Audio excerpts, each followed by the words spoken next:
I think it should always be the way we had it in Vietnam. If you're there and see it, you should have the freedom to report it as you see it.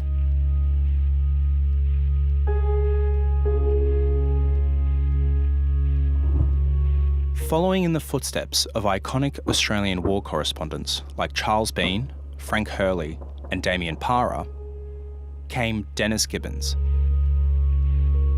Over a span of 5 years, from 1966 to 1970, Dennis ventured into the heart of conflict. In doing so, he single-handedly captured the largest collection of photographs depicting Australians at war. His backdrop was the Vietnam War, a conflict that engaged Australian forces from 1962 to 1973. Although elements of the RAAF returned in 1975 to carry out evacuation and humanitarian flights during the war's final days.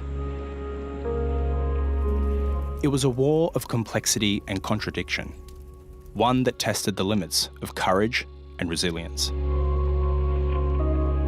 This documentary unfolds the story of Dennis Gibbons, a tale of a man whose camera lens bore witness to the lives of the men and women who served in Vietnam.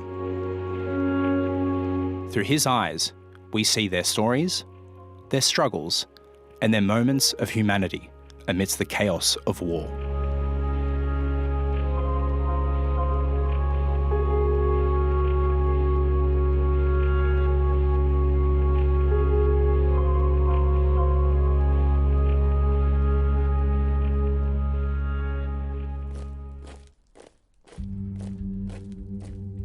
In the wake of the Second World War, the global landscape transformed dramatically. Ideologies clashed as the world found itself divided once again. The emergence of communism in the East was met with staunch resistance from Western democracies. Vietnam, a nation split between North and South, became the epicentre of this ideological battle. The Communist North, receiving support from the Soviet Union and China, stood in opposition to the South, which was backed by the United States and several of its allies.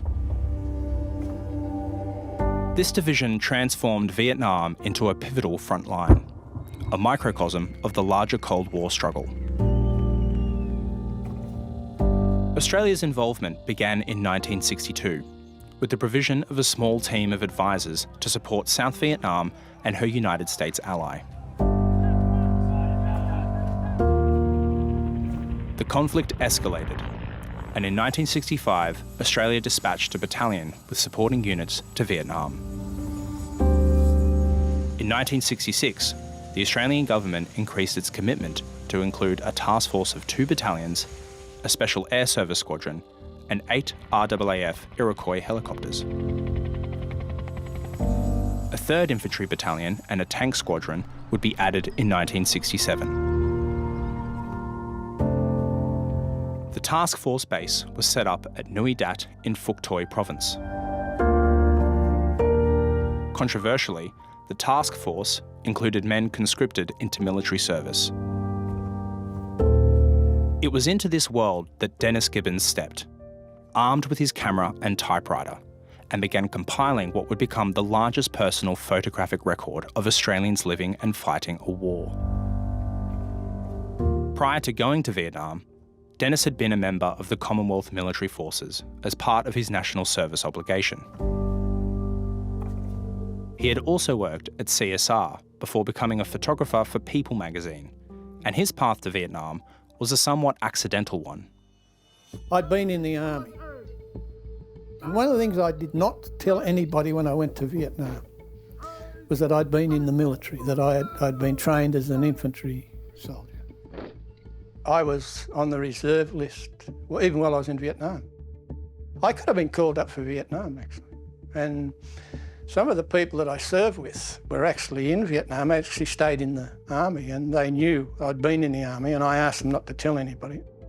One of them said to me one day, he said, you know, if they ever find out that you're on the reserve list and they're short us an officer here, they'll call you up, you know, you bugger. And I said, well, don't you dob me in, you know. When I was about 10, I was given a photo outfit, a little box which had a little camera in it and a little enlarger and little developing tanks and all that sort of stuff. I kept taking photographs all my life. When I left the university, I was working at CSR Research Department and I was doing a hell of a lot of photography. Because this was so technical, I went to the chief at the research department and said, look, I'll have to do a course. I just cannot get the quality of the information we need on film. He said, well, where will you do that? And I said, well, the Institute of Technology's got a course. So I went in and applied and they took me. And it turned out I was put into a class. Because I could only come for night time, all the press photographers, apprentices from all the newspapers and magazines in Sydney were in the course. A fella called Johnny Elliott was with Fairfax and he and I became good mates, and he said to me, look, you know, if you want to pick up a bit of extra dough, he said, on the extra nights when we're not working, I can get you a job at the music hall over in North Sydney taking photos as well. And, you know, you get $8 or $9 a night, which was big money in those days. The next thing, John said to me one day, look, I want you to come over and meet a fellow at Fairfax. He's in charge of one of the magazines called People magazine. He was looking for somebody extra to do photography for the magazine. George Richards, the man name, beautiful bloke, a very nice fellow. And I went over, had an interview, and he said, well, look, I'll give you something to do next weekend, and if it pans out, we'll go from there. So he gave me this little job to do, and I did it. Wrote up a bit of a story on it and handed it in, and he said, all right. So he then kept feeding me, and I was earning more money doing the work at the music hall and at the People magazine than I was getting as a research chemist at CSR. So I resigned and I was just working virtually full-time on magazine jobs. And he came to me one day and said, Dennis, we want somebody to go to Vietnam and we want them to stay there. Because every time we send somebody over there, they'll only go for 2 weeks, 3 weeks, 4 weeks. He said, but we want somebody to go there, stay minimum of a year, maybe longer. Dennis Gibbons arrived in Vietnam on the 12th of January 1966, and after securing his press accreditations, went straight to work. This is Barry Gilman reporting from the Australian Task Force at Nui Dat in Vietnam. Millions of words, together with thousands of press pictures and television news film stories, have been produced by the International Corps of Pressmen resident in country about the war here in Vietnam. Typical of the freelance pressman at work here is Dennis Gibbons, a photojournalist who comes from the Sydney suburb of Greenacres. Tell me, Dennis, what prompted you to throw up regular employment back in Australia to cover the Vietnam War on such a risky freelance basis? Well, the war in Vietnam was the big news in the world at this time, and I felt that if I wanted to try and make a career out of journalism in magazine work, that this was the place to come to make my name, get into the thick of it, and once I've done this, I have a bargaining power for back in Australia. Fair enough. And just how much of the period have you spent out on operations with Australian and American troops chasing the action photographs? I've been in Vietnam now for 4 months. Of this 4 months, 3 months have been spent in the actual combat zones, ranging from the demilitarised zone up north down to the Delta in the Australian Task Force area, and after that I spent just on 3 weeks on the Cambodian border with a Special Forces group controlled by Australians. One important service operating in Vietnam was that known as Wallaby Airlines, the popular name for Royal Australian Air Force Transport Flight. They had been flying DHC Caribou aircraft into Vietnam since 1964 and were renamed Number 35 Squadron on the 1st of June 1966. Theirs was an essential role supplying outlying American Special Forces units and the Australian Army training team in Vietnam. Dennis Gibbons would occasionally hitch a ride with them.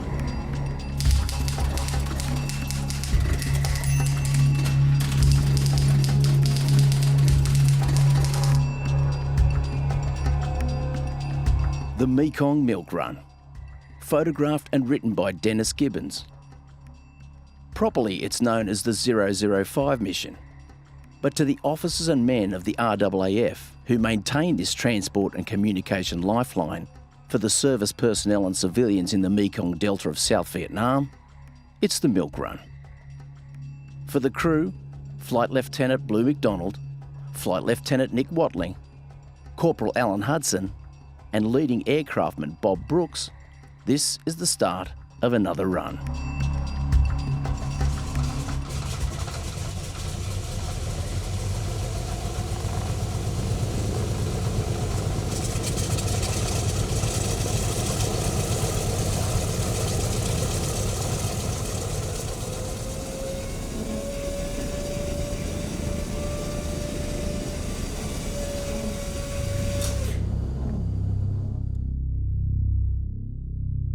It was in my last week in Vietnam when I was getting ready to hand over to a replacement, Nick Watling, and Dennis was introduced to us as a journalist here to look at you guys and do some stories about you, going to travel around with you. Found him quite a nice guy. I'd have a couple of beers with him, talk about the meaning of life, talk about his experiences.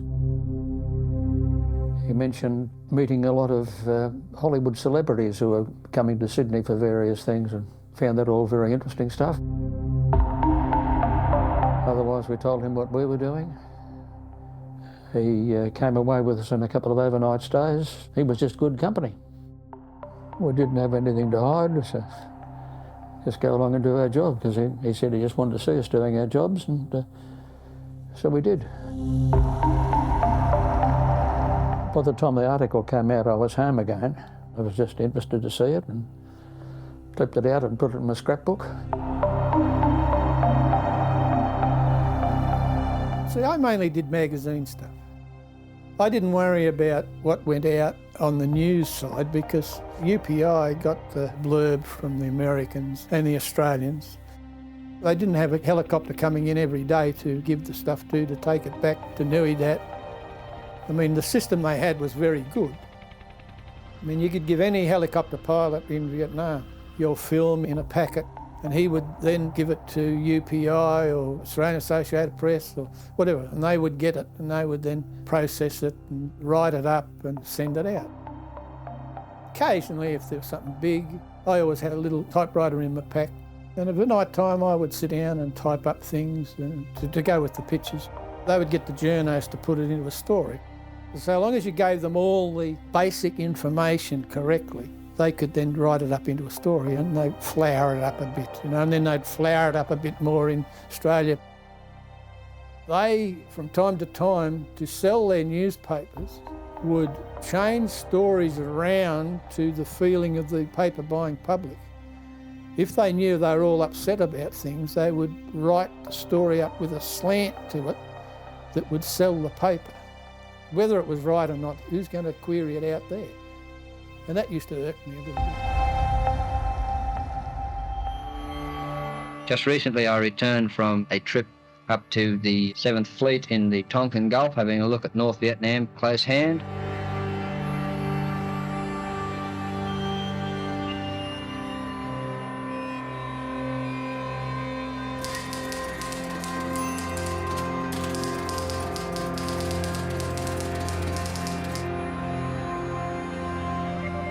Along with soldiers and airmen, the Royal Australian Navy is playing its part against the communist surge in Vietnam. Along the sea lanes of the Vietnam coast, ships of the US 7th Fleet are pounding seagoing and land-based targets. One of these operations, involving fast destroyers and frigates, is known as Operation Sea Dragon. The crew of the Hobart consists of 20 officers and 312 other ranks, and she's under the capable command of Captain Guy Griffiths, DSC. We were the first naval ship to be deployed to Vietnam, and we arrived up there in March for a 6-month deployment.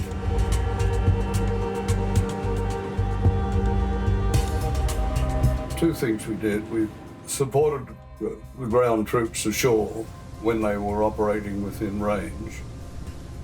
Whenever she moves up and down the coast, she's continually tracked from the mainland of North Vietnam, from 2 radar stations and from another on the Chinese island of Hainan, thus giving the North Vietnamese a 3-point plot on her at all times.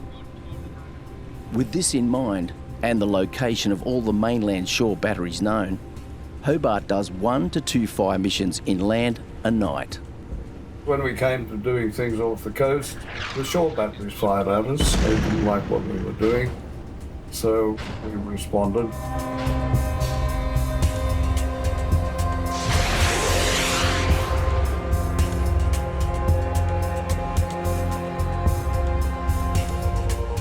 As HMAS Hobart concludes her inaugural deployment, the baton is passed to HMAS Perth. Like a sister ship, HMAS Perth is a Perth-class guided missile destroyer, primed for her maiden mission on the gun line. The gun line includes ships of the United States and Australian navies stationed off the coast of North Vietnam, conducting fire missions against onshore targets. Stationed off the 2 Corps operating area, HMAS Perth takes on the critical role of providing gunfire support, notably for the 1st Cavalry Division of the United States Army, as they engage in strategic operations on the ground.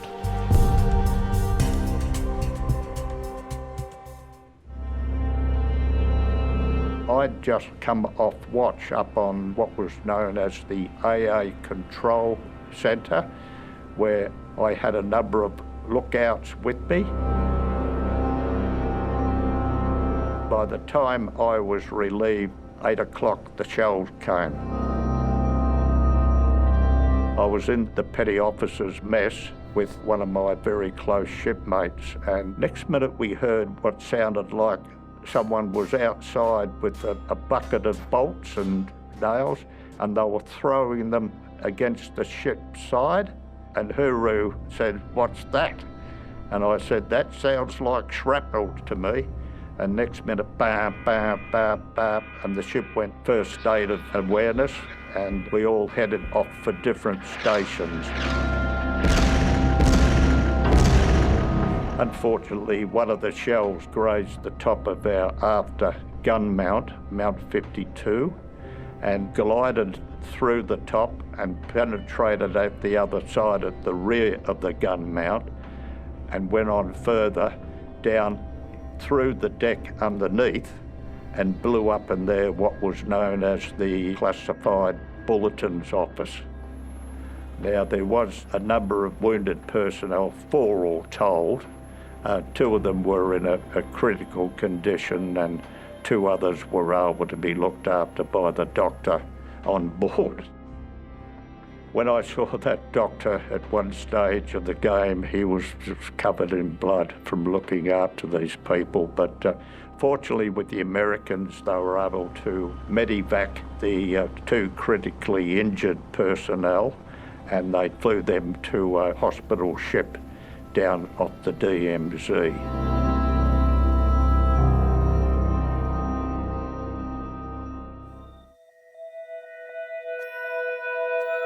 The establishment of the Australian Task Force at Nui Dat changed the focus of Dennis Gibbons' methodology in Vietnam. The base became his home away from home, and it, and the nearby port of Vung Tau, became a multifaceted Australian operation. I wanted the people of Australia to know what the diggers were doing. I mean, there were things happened there that I could have reported on, which would have got Army guys, Navy guys, Air Force guys into trouble, and probably me refused access after that for doing it. That, to me, didn't seem the thing to do. But I did report on things that were wrong. And there was nothing that anyone could do about it, but it didn't cause any loss to any individual soldier or group of soldiers. Whenever at Nui Dat, Dennis Gibbons would accompany Australian infantry patrols to record their experience. It was a decision that placed him squarely in the danger zone. 95, maybe even higher percentage of the journos and photographers really turned up after the battle was over and they landed in helicopters. Very few people were what was known as embedded with the troops. In other words, started the operation with the troops, stayed with the troops, and then came home with the troops. This is where I differed to all the other Australians that went over there. I did not stay in Saigon. I went down to Nui Dat. I moved in and I lived there for the duration. I went on operations, and I made a point of always doing the first operation that every battalion did. I was able to then pick the battalion I thought would be the best one to go with, and the company that I thought was the best one to go with. The Aussie Digger, I rated after seeing Americans and Thais and bloody South Vietnamese. I rated our infantry one step above American Special Forces. And our SAS there was nothing that could compare with them anyway. In the bush, we were deadly. We really were deadly.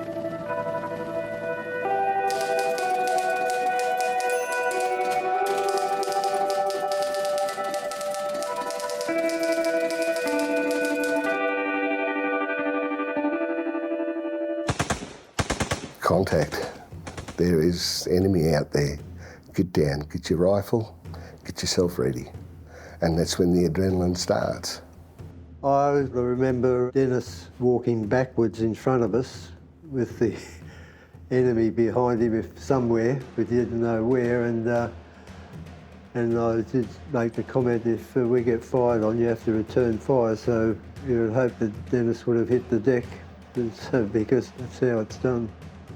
Forward scouts leading down the track and us following behind them until such time as you reach the body. You've got two scouts on the left of the track, and then diagonally back was myself and Bill Dolan. I was with the machine gunner, Bluey Ryan, and we were way out front so that they could then grab the Viet Cong and drag him back in. At that stage, it's very fearful. Like I say, the adrenaline is pumping and you're on full alert, because there could be more enemy out there, you just never know. The section commander, Blue Wicks, was with us. He stopped at where the body was. Firstly, the body would need to be searched to see if there's any information on there that's of any use, but to do that, rather than be isolated out of the harbour or the defensive position we were in, you'd bring the body back in there to do what you needed to do. With fear and adrenaline, you are that alert that anything that goes on or around, you are aware of. The two scouts, they encountered an enemy. I'm not sure whether they instigated the shooting or the enemy did, but it's pretty much simultaneously. We returned fire, threw up a lot of dust. It was like smoke, to be honest. You wouldn't know how many people you're dealing with. Like if you had a large body of soldiers, the Vietnamese would always have scouts out the front, so you wouldn't know what you're really going to encounter. We said to the scouts to pull back because they're in an open sort of situation. They pulled back, but we'd be a fair way from that harbour position then, and of course when things settled a bit, Bill and I couldn't find them. They'd pulled back. No, it wasn't a perfectly executed, because when we were called back, Blue Ryan and myself were way out front, and we hear this voice, "Ryan, come back." And with that, Blue said, "Right, I'll lay a ground fire, kick up a big load of dust, so if there is anybody out there, they can't see us. Start moving back." He told me to get going, and he said, "I will follow you." They retrieved the body, and we shot back to within that harbour position. I was down on the gun. We knew the blokes were coming in and making sure that there's no one else going to attack them. So as they come through, you're laying down on the gun, you're looking out there. You're not looking up there at the blokes or the sky. You're looking what's going on in the J.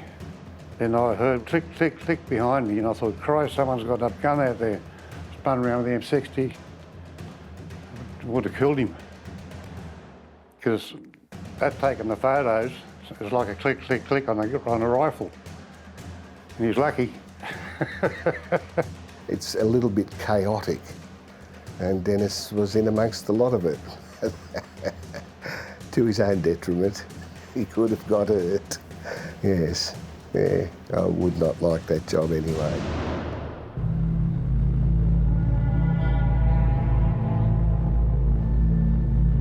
Dennis was pretty chuffed because of the fact that that was the first time he was able to get photographs of Australians while they were doing the thing. It actually shows you the reality of it. And it brings back to mind the fear that a man has when there is a contact or there's rounds being fired, and what you do and how you feel in a thing like that. It actually brings back a lot of those memories.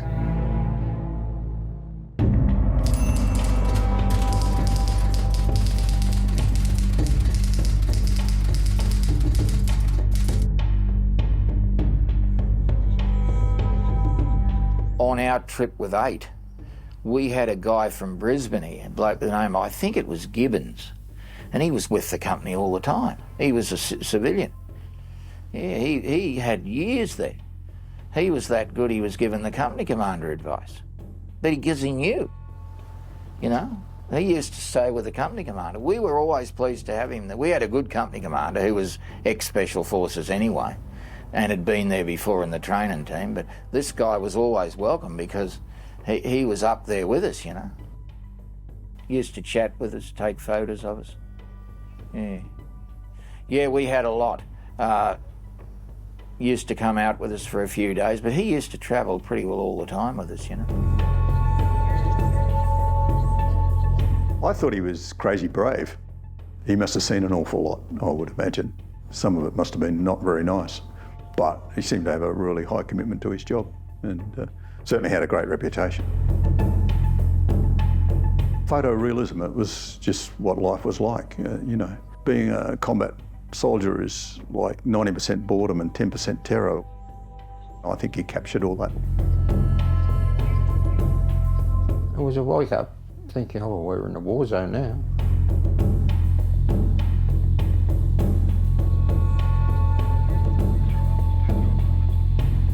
We found this bunker system, so we were moving forward to it. You start to see these trees that have been cut down, then you know there's a bunker system somewhere, because they use those for overhead protection, so they put the poles across and cover it, then they make it very hard to see.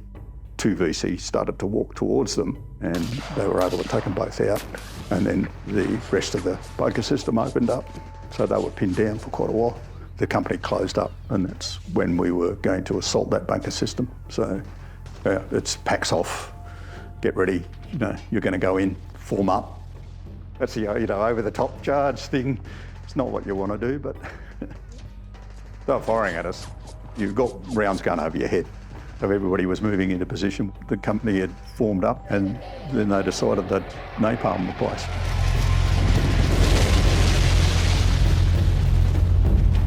The VC just bugged out. They just broke contact and ran. I remember the 8th Battalion, who only did one tour, near the end of my time in Vietnam. They arrived and I went over to A Company, and a fellow called Major Murphy was the OC, and he said, why'd you pick me? And I said, because your company's going to have the first contact. And he said, you know, we've got to do the assault to secure the fire support base. And I said, yeah, that's okay. It won't happen then.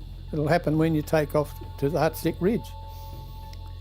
He said, oh well, that's interesting, yeah, thank you very much, I'm quite pleased. You know, you can come with us, you know, no problems. We assaulted, we took the area, they moved in, we were due to move out at 1400, 2 o'clock in the afternoon. 2:45, we were crossing a creek, and there were very big logs, big trees had been cut down. I always used to walk with the lead section behind the number 2 on the M60, which was about 5 diggers in front of me, and I stopped, and the young digger caught up to me, who was the corporal, section corporal, and he was on a second tour. He'd been up as a private and stayed in, he was actually a national serviceman, and he decided to make the Army's life, and he was back on his second tour, and I said, did you see the trees? And he said, yeah. And I said, we're going into a big bunker complex. And he said, bloody oath, mate, you know. And I said, well, you better tell your forward scouts and whatever, you know, to keep their friggin' eyes open, because this is big. Because we were holding things up a little bit. Next thing, the Louis came up. His platoon commander came up and said, what's going on, Corp? And he told him what he and I talked about. And he turned around and looked at me as he said to the corporal, he said, "What would this bloody civilian know anything about this? Get on with it, get on with it." Well, we started to go up the hill because it was quite steep after the creek. And as we came up, it was clearing.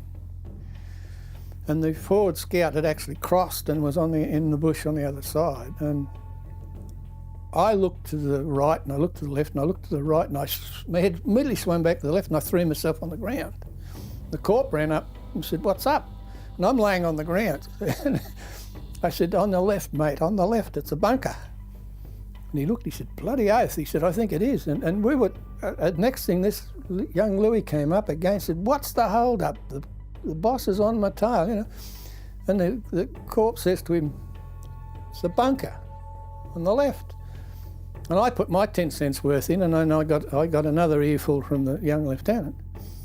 And I said, "Well, mate, if you're going to send your boys across there, you're going to get them killed. I'm not going anywhere." And I remain laying on the ground.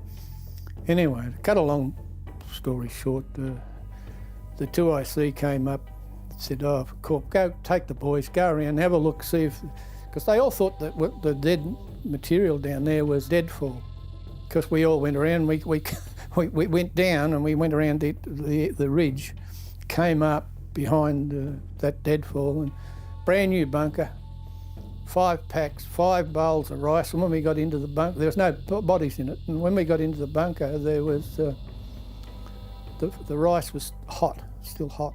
But it was interesting though that within 20 minutes of moving out, we ran into the enemy. They fired a number of RPGs. The company immediately took 15 casualties.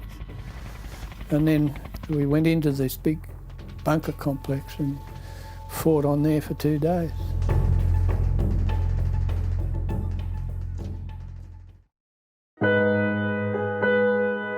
Another aspect of the war that Dennis Gibbons captured was the plight of Vietnamese civilians.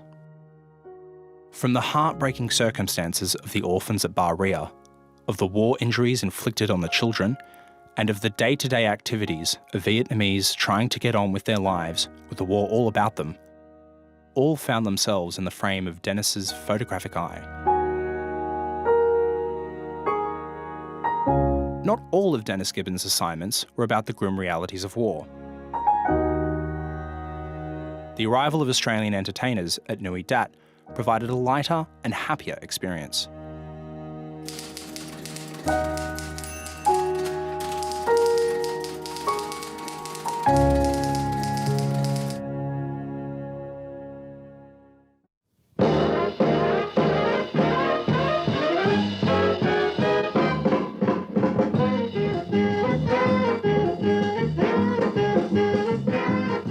I've Been Everywhere, an Australian tune which fittingly introduced the ABC concert party to Australian and Allied servicemen in Vietnam last month.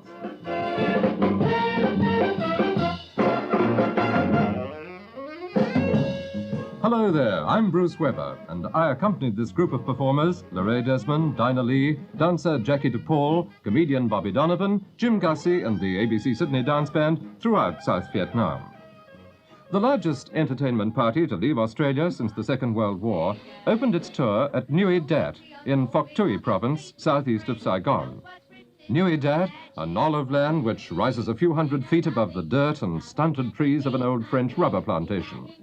This is the site of the Australian task force.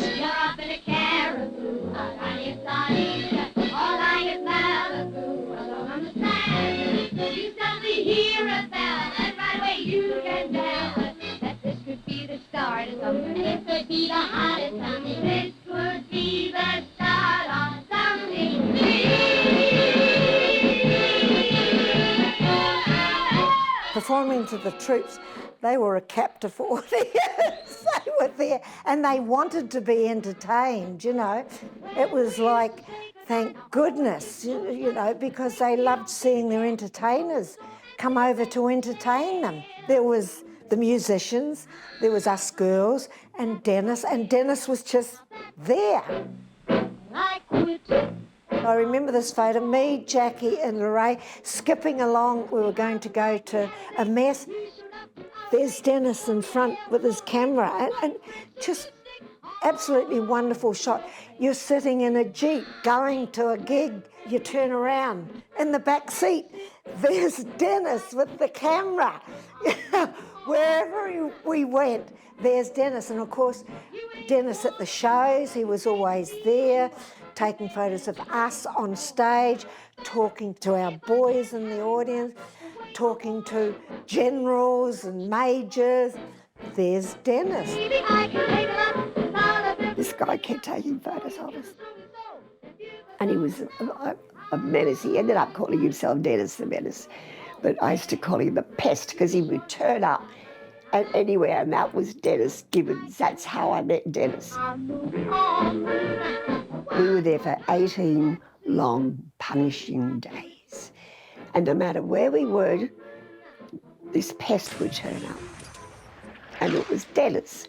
He was just amazing. He had this amazing laugh.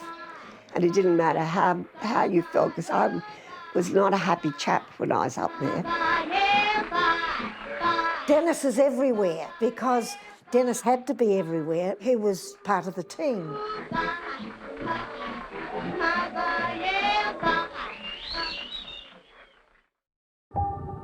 In 1968, Australian pop sensation Normie Rowe was drafted into the Army under the National Service Scheme. He arrived in Vietnam in January 1969, and Dennis Gibbons recorded his arrival. It felt really strange arriving in service dress with no weapon going into a war zone. Dennis Gibbons worked for AAP Reuter. I was coming off the plane there, he was there taking a photo. To me, it was like sensory overload. Everything was, wow. All your senses are taking in so much information, your brain shuts down for a period of time. And I think that that's probably what happened to most of us when we first arrived in country, until we got used to the ambience, the sense of surrounding. Apparently, you're supposed to get 2 weeks familiarisation before you go out on operation. Dennis says to me, I'd got a telegram from AAP Reuter saying, urgent, need photos of Rowe in the field. So I went, said Dennis, off to Task Force Commander, Brigadier Sandy Pearson, and says, we need photos of Rowe out in the field. When can you get him out? Oh, he can go tomorrow morning. So the next morning, I'm on a resupply vehicle and I'm out there, and Dennis is there, the bastard. That was the start of a good relationship. I guess, in many ways, he got paid for each image that he was able to produce that had some sort of value to Australian newspapers, because he was a photojournalist. He wasn't just a photographer. Along with it went a caption, and the caption was positive. To have somebody on your side when so much of the press was not on your side, and the press can determine the community's attitudes towards things, to find somebody good like that is a gem. I think we can be all thankful for people like Dennis. He went beyond the call of duty. And I guarantee there was a huge difference between Dennis's first story and his last story in Vietnam. I guarantee it. I have no doubt that Dennis came back and he, like so many of us, was suffering with post-traumatic stress disorder. I'd be very surprised if there was a photojournalist who actually put themselves right in the front line who doesn't suffer PTSD. But they were there for a very different reason. We were there. I don't think that changes what happens to you psychologically or anything, but I think what it does do is at least gives you a reason for being there. And you know, being able to tell the truth is a pretty good reason.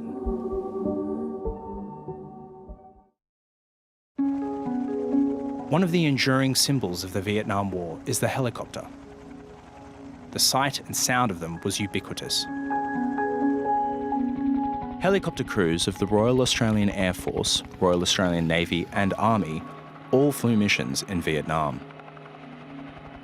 RAAF pilots and crew with No. 9 Squadron, Army pilots with 161 Recce Flight, and the Navy pilots and crew with No. 9 Squadron, but also with the Royal Australian Navy Helicopter Flight, Vietnam, which was attached to the United States 135th Assault Helicopter Company. Dennis photographed the latter at work in August 1969. It's become one of the most dangerous and most important jobs of the Vietnam War. 1,000 feet above the Mekong Delta of South Vietnam, government soldiers are being flown into the day's battle. A handful of Australian Navy men are piloting the helicopters or flying as gunners. 46 Australians are almost lost among the American and Thai troops at this huge base called Bearcat, just north-northeast of Saigon. But once you've found him, there's no mistaking the Australian sailor. This is the only Allied unit in Vietnam with full permission to grow beards. And after 8 months, it's beginning to show. They're unique in another way. The Australians are part of the American Army's 135th Helicopter Assault Company, the only fully integrated unit in South Vietnam. And the maintenance and flying crews are a mixture of Americans and Australians. Flying helicopters has become one of the most dangerous jobs of the Vietnam War. With better weapons and now years of practice, the Viet Cong and North Vietnamese are scoring direct hits. In one recent period in Vietnam, choppers were going down at the rate of 2 a day, and so far, more than 1,100 have been down. The command and control ship was the easiest one for journalists and visitors generally to fly in. More or less up and out of the way. 2,000 feet was a good place to be when it's getting a bit hot on the ground. And so it was a good place to bring the old Admiral and General and Senator and all the rest of it who did come in their droves to visit us. I'm pretty certain Dennis will have flown into a few landing zones and seen the guys on the ground doing it, that's for sure.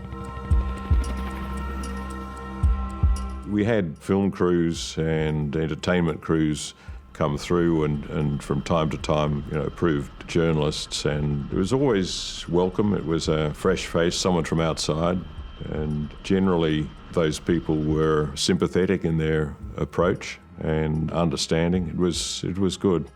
Did it bother us? No, I don't think so. It didn't. I think it was taking the message home. It was a bit triumphalist though. We're winning the war and it's all wonderful. It was far from that. The journos too, they had sometimes a lot of experience in other war zones, and they had a pretty good idea of what we were in the middle of. They were older than we were, so they had a greater perspective, and I think that helped. The story was changing. I think the protesting in Australia probably started in earnest around mid-69 and the beginning of 70. That's when it got going with a vengeance, the effect on us. We were in a war, we were going to stay there, there's nothing we could do about it. We thought we were doing a good job. Time for reflection comes later when you've got time to reflect. We didn't have time to reflect whilst we were there. We were in it, doing it.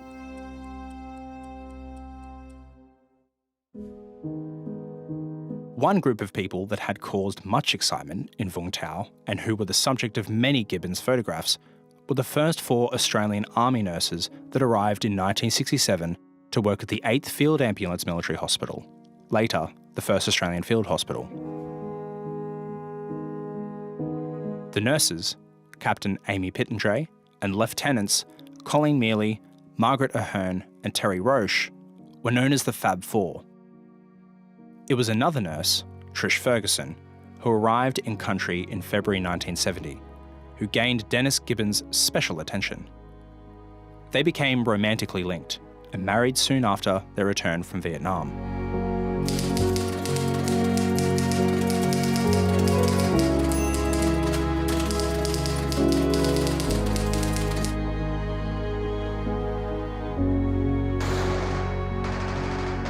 As soon as there was a contact in the bush, a siren would sound over the hospital and it went as far down as the beach. So even if you were off duty, you came and saw if you were needed. We would get a communication from a helicopter carrying wounded that they were inbound. They would tell us how many they had on board. They would then tell us how many minutes before they were going to arrive. If there were 4 stretchers coming in, we had 4 stretchers out at the chopper pad ready to put back on the chopper. And the boys were all out there meeting it. The worst thing was when the first siren sounded and the second one didn't for ages, because you knew the chopper was under ground fire and couldn't land, so that was quite distressing. Our call sign was Vampire. So they'd arrive on the helicopter. We would do a rapid assessment of how badly injured the man was. We would make sure that he had no weapons on him, especially if they were wounded prisoners of war. They would be then hand carried down to the triage area. We had a big triage hall with 3 trolleys on either side. On those 6 bays would be the main resuscitation areas. When they were still on the ground, we would cut up through their laces, right through their clothes, take off their clothes and lift them up. So we could examine the undersurface of his back and his buttocks and all that, make sure there weren't wounds on the back that we couldn't see. Didn't want to miss them. So then he'd be laid down and the process of pain relief and resuscitation would take place. We became pretty good at that. That area would become quite crowded, really, with your surgeon and your anaesthetists looking after the most serious patient. We had trays underneath the trolley that the x-rays could slide straight under, and then someone was putting in the drip and the pathologist was standing right by to take the blood at the same time and catheter, whatever. And they would be allocated sort of 1 to 6 in that need care. There was no drama, but it was quietly efficient. Everyone knew what they had to do. Someone was even writing down everything that you took off the digger to put in, in his bag for him. The theatre techs would be there helping with the resuscitation until they were needed inside in the operating rooms. The process would proceed until the resuscitation was brought to the point where he was fit to go into the operating theatre to have surgery done on his wounds.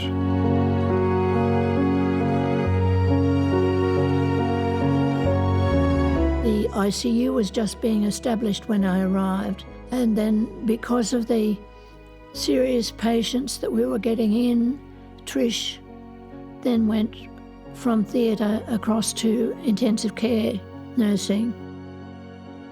Intensive care, it's virtually one-on-one rather than a 50-bed surgical ward, so you got to know them much, much better. We'd do 10 or 15-minute observations with everything, so you were there by their bed, working with them all the time and got to know them really well.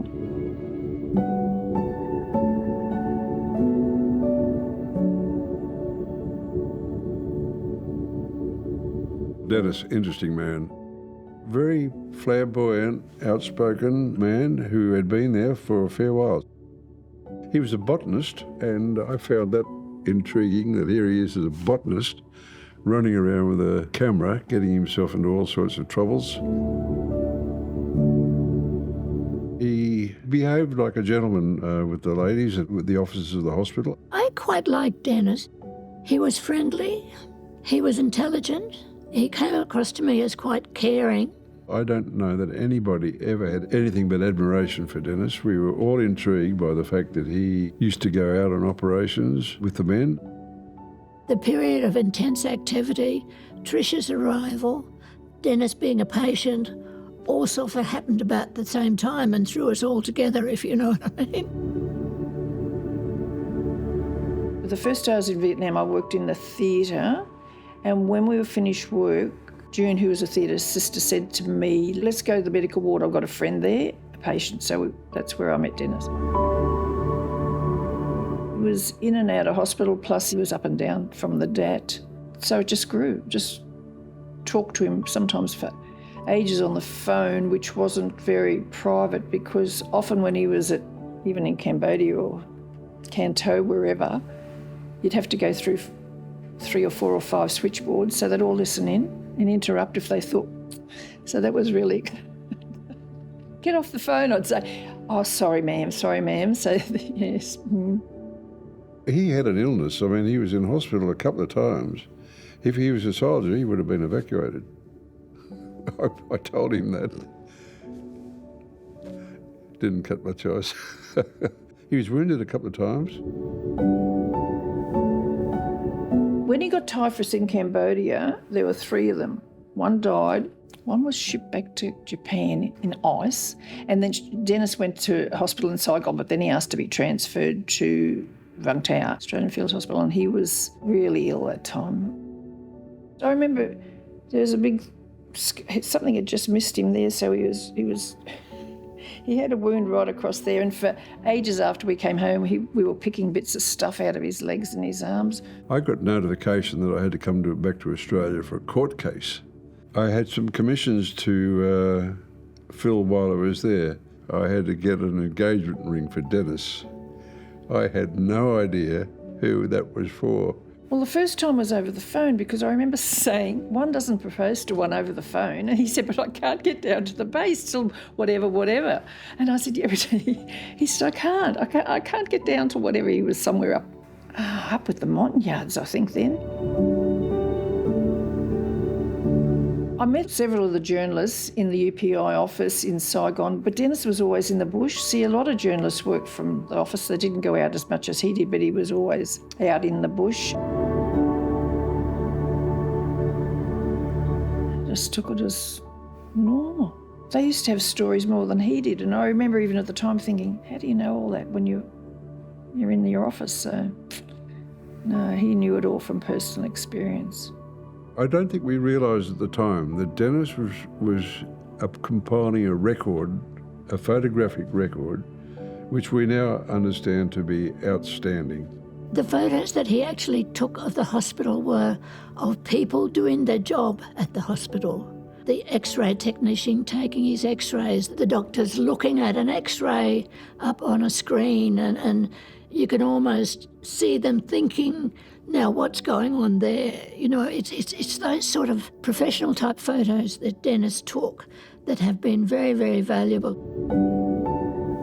Some people didn't enjoy Dennis, but they didn't understand him. And I can remember one officer in particular, commanding officer of an infantry battalion. I said to him, look, meet the bloke, talk to the bloke, lay down your parameters, and you'll find you've got a mate. So the next thing Dennis is happily ensconced with that mob. And I think in some ways might be people who envy that experience, the broadness of his experience. So in the meantime, I used to just get lots and lots of letters, lots and lots of phone calls, poetry. The CO had a sitting room in his hut, so we could often go there for a talk or down the beach. If Dennis was in conversation with somebody who had said something ridiculous, he would be very quick to point it out. And not much wrong with that. Dennis Gibbons' war took him all over South Vietnam and to neighbouring countries. From helicopters flying over the Mekong Delta to the decks of Australian destroyers working with the US 7th Fleet in the South China Sea, Dennis was there. He visited Australian Army training teams and the US Special Forces in outlying posts along the demilitarised zone, where few other journalists would go. He accompanied US and South Vietnamese combat units into Laos and Cambodia and during the Tet Offensive. He photographed Australian soldiers arriving and leaving on HMAS Sydney, known as the Vung Tau Ferry. He took nearly 10,000 photographs, unique, insightful, and an everlasting record of the war he saw in Vietnam. But Dennis Gibbons' war had come to an end, and it did so in controversial circumstances when he reported on a robbery at the Australian logistics hub in Vung Tau. The story sparked a backlash and led to a retraction in the press, typically the end of such an affair. Yet, this time, it served as a pretext for the authorities to remove Gibbons from the task force, officially citing personal reasons. Whether his removal was sparked by a personal vendetta or a more official stance against journalism within the Australian operational area has never been fully explained. Because I resigned my commission, you see, you couldn't stay in the army if you got married, and I wanted to get married more than I wanted to stay in the army. So, and Dennis was sick, so let's go home. I came back on a military flight and he came back a couple of days later. He didn't come back on the same plane as I did.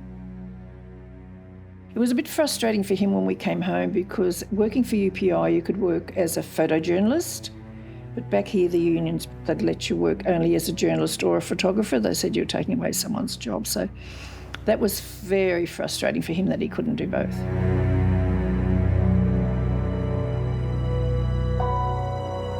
We didn't know about PTSD in the early 70s. So, you know, the nightmares, the not sleeping, the wandering around, the being able to deal with big issues, but little trivial ones would set you off. We didn't think that it might have been from Vietnam. We just tried to deal with it. We just thought it was, I don't know, he was studying, I was studying, I was working, he was working.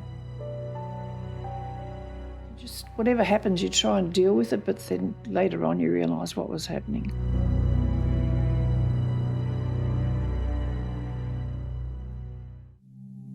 Patricia and Dennis married in 1970. Their shared battles with the war's aftermath lasted until their divorce in 1986.